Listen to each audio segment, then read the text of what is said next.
Hi, hope you're having a fabulous week. I'm popping in here today to talk about the brain, specifically the amygdala. So the amygdala is the part of our brain that is responsible for the fight and flight response that we have. So the survival mode, life or death. When we are stressed, we also trigger the amygdala, right? And when you're in a constant state of stress, your amygdala is always on, meaning you are always in that fight or flight response mode, which means your body is always on, like you're in that high alert, heightened awareness state. And it's not healthy to be in this state constantly. You need time to rest. You need time to repair. You cannot be on all the time. And by being on all the time, that is how the ailments start to happen, right?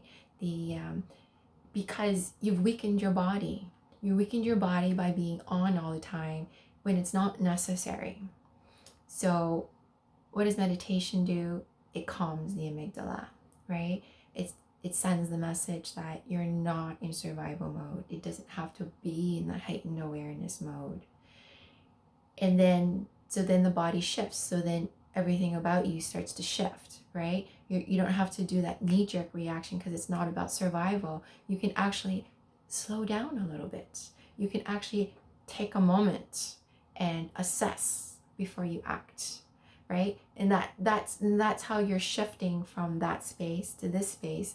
Is you're like, from a physiological perspective, you are calming your amygdala. And then as a result of calming that, a series of events happen, and then you end up in this space where you have more time, where that little bit of time opens up between action and thought and allows you to just take a moment, right? So it's moving out of that survival, heightened, gotta be on state all the time, and moving into, it's okay, it's just life. It's not survival.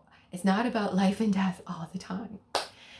So hopefully that makes sense. And the reason I really wanted to share that was because I feel like people think meditation is for like the enlightened, it's very woo-woo. It's not for me because it's too hard to do. It's and really it's not. It's about understanding what it can do for you.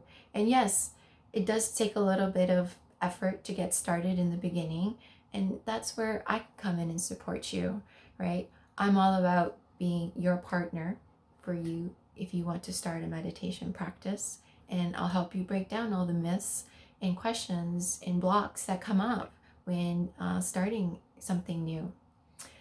So please feel free to DM me anytime. I hope you find these videos helpful and also informative. And maybe, just maybe, you might want to try meditation after this.